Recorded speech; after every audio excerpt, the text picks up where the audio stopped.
Alright, this took me quite a while to make, and I can't explain.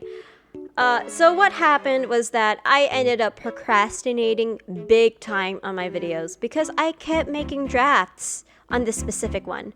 But then my two brain cells looked at it and went like, haha, lol, no, this is stupid. Scrap that. Back again, to the top. Chop, chop, chop. Let me get myself a cappuccino, please. Get it, right here, right now.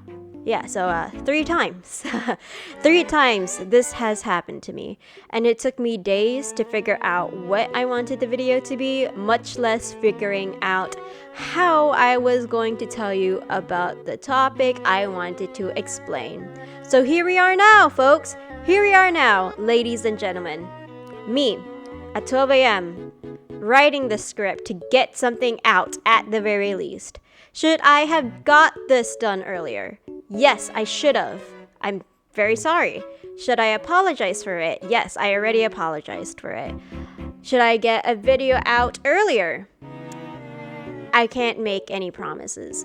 Alright, now most of you probably don't even know who I am if you haven't watched my previous video, so I'll reintroduce myself again. Hi, I'm Henna, also known as Henna Blooms in my Twitch streams, which I will link below, and I do art stuff because I think it's cool. As you can see here, I'm speed painting said cool art stuff because, you know, that's my content. So yeah, I can't be arsed to make an actual time limit on this actual video, and yes, I'm aware that first few minutes of this video is just me complaining about it, but you know, you're here now, so whatever. Again, can't be arsed to make this content longer than 10 minutes. Or if it's longer than 10 minutes, then great. I'm glad, but I really can't be arsed. So yeah, just enjoy this video. And if you don't enjoy it, then you don't have to be here. You could just click another video, but you know, I'd be appreciated if you kind of like stayed, so thanks. Anyways, the topic I wanted to talk about today is about this little thing called a roleplay community. Yes, that's right, roleplaying. You heard me right. And no, it's not what you think, to those of you not familiar with it. The literal definition in Google, folks, is roleplay, to act out or perform the parts of a person or character.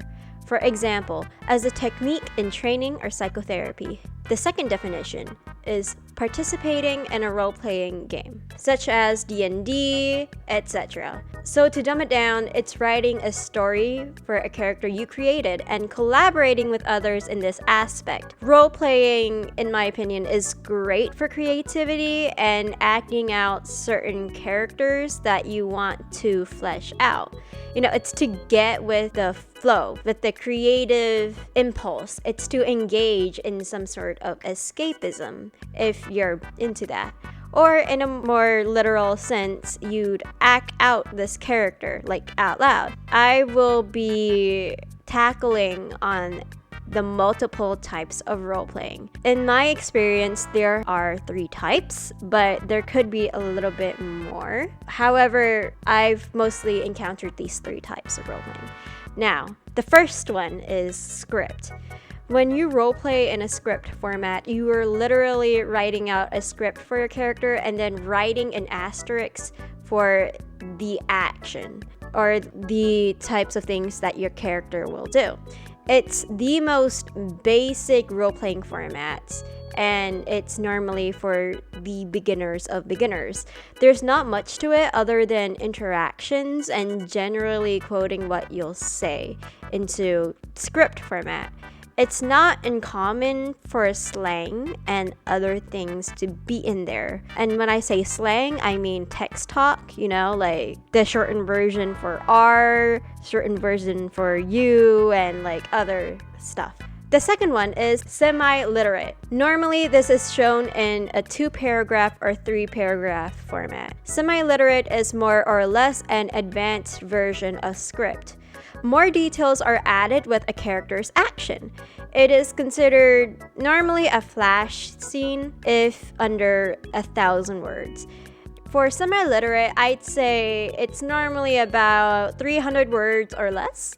It's a good way to up your game from script. But since it's, semi-literate, you're still using script format, but I don't think it's as bad. Now, the most advanced level of role-playing, the third stage, literate. You are writing a whole novella once you are literate.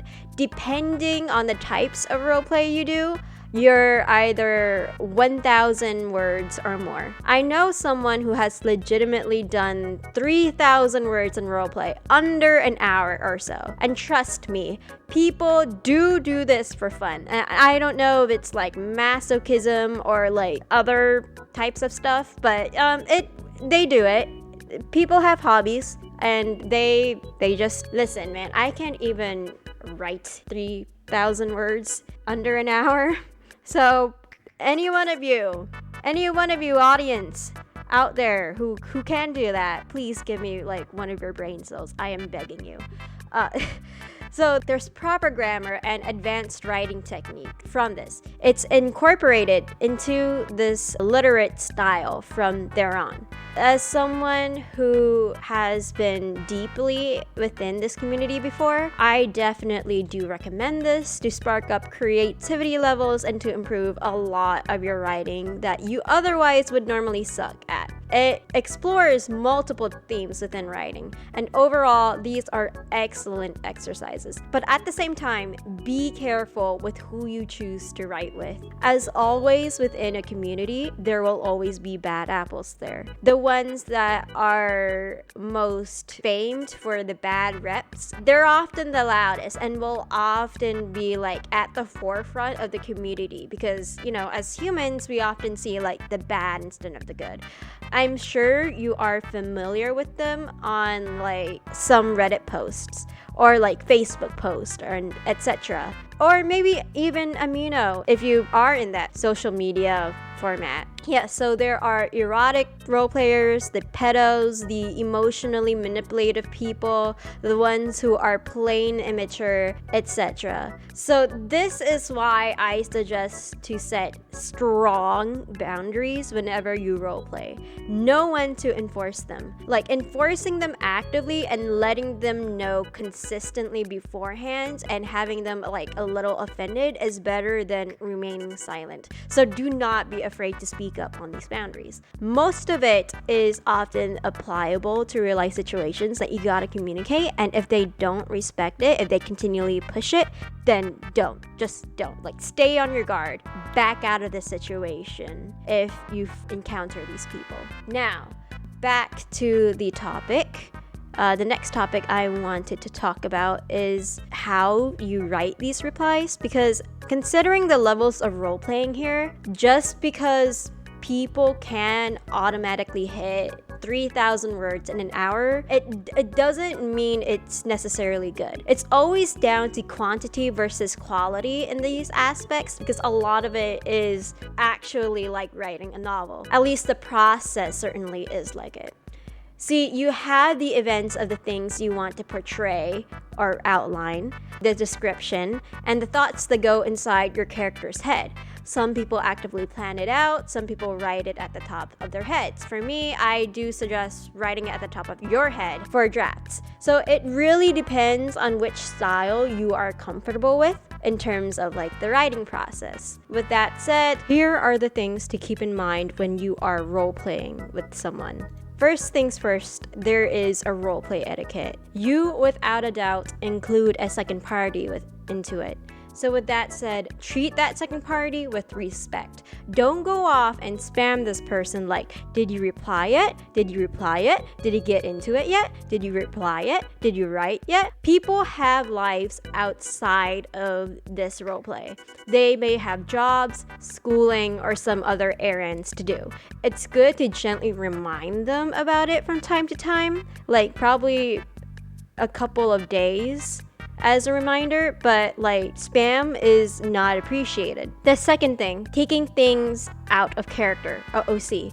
When you complain about a certain conflicting plot from both of your characters, when you two clearly have planned things from the get-go, it becomes a problem. If this one character, the character that the second party is playing, treats your other character bad and you guys have talked about it prior, and you're the one kind of like complaining about, oh, your character is treating my character bad even though you guys initially planned about it, then something is wrong. Most of the times, a lot of this is caused by miscommunication. So if needed to talk it out, then talk it out. Don't be afraid to set boundaries. But as I said before, like, don't take things OOC, like, don't take it personally, because just because their character treats your character quote unquote bad, it doesn't mean that they're necessarily treating you bad. So don't complain about that. The third thing that I wanted to address, one-liners. It's the equivalent of writing paragraphs upon paragraphs about a certain topic to this person, and the only response you get is LOL, okay, or some other one-line sentence that doesn't show much of their interest. It's unfair, and I can't express how much I absolutely hate this crap being done. Putting hours and hours of work only for a person to completely go off and give some kind of one-liner is just plain disrespectful. Writing takes a lot of time to do. Art takes a lot of time to do, and sending out a reply can take hours, if not days, to do.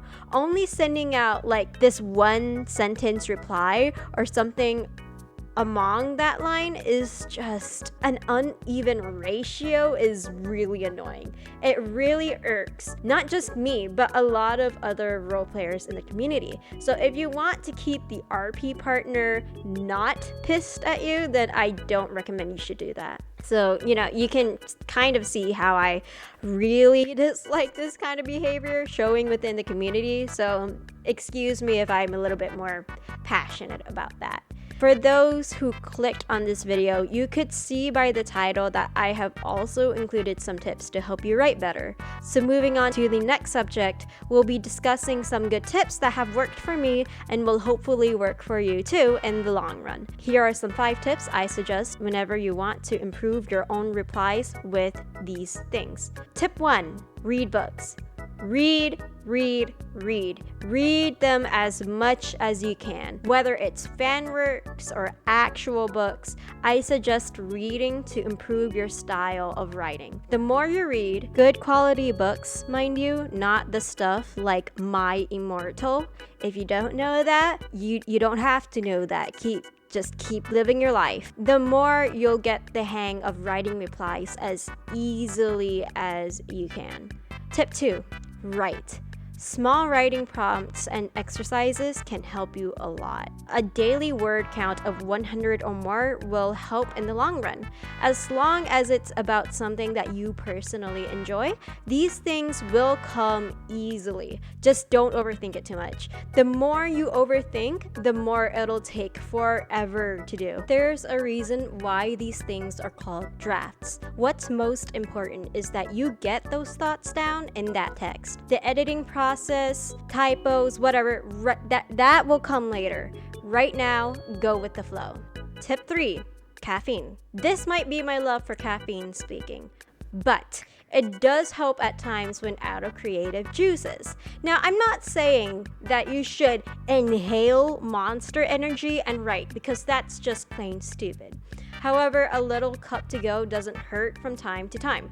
It'll help with what you've initially struggled to write earlier, in my experience, and have you speeding through that like Sonic the Hedgehog himself. Tip 4, observing people. Seriously, it works. Get into a coffee shop, cafe, or whatever public place there is. Don't be creepy about it, be casual. Have yourself a cup of coffee, a fresh slice of bread, etc. Get into a snug little corner or whatever spot is comfortable to you, and watch how other people interact around you. Now, you don't have to stare at them like you're planning something. In fact, don't do that. That's just plain uncomfortable and just rude. But glance at them. See how they interact with things such as tables, their phones, a coffee cup, whatever. Then describe it into that little text formatting you have going on in your laptop. If you don't have a laptop, a notebook then. Just write. When you're around with your friends, watch how your friends talk to each other. This is excellent for practicing dialogues within your works too. So write it down and then put it into your own works. Tip 5. Allow creativity to flow. This is the last and if not the most important tip when writing your draft. As I have mentioned in tip 1, you will oftentimes face writer's block whenever you're staring at a blank page. Again, overthinking the process isn't going to get you anywhere. Forcing the process into your direction won't get you anywhere. Oftentimes, if you try to strain it and control this process, you'll end up with a strained reply. Let loose, allow yourself to feel stupid, and get your creativity flowing. Creativity is a lot like impulse. So in this case, controlling your quote-unquote impulse when writing drafts isn't a good idea. Give yourself the freedom to do whatever you want. Trust me, the outcome will be a lot better rather than just stifling it. And that's it. That's the end of the video, guys. Make sure to click the like and subscribe button if you think you like what you see. Or not.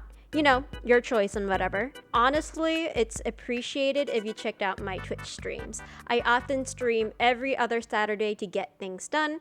So, if you would like to chat and hang out there, you're more than free to. So yeah, thanks for watching, guys. Make sure to enjoy yourselves, hydrate, eat well, don't skip a meal. Skipping a meal is bad. No, no, no, bad, bad. I'll see you guys later. Bye-bye.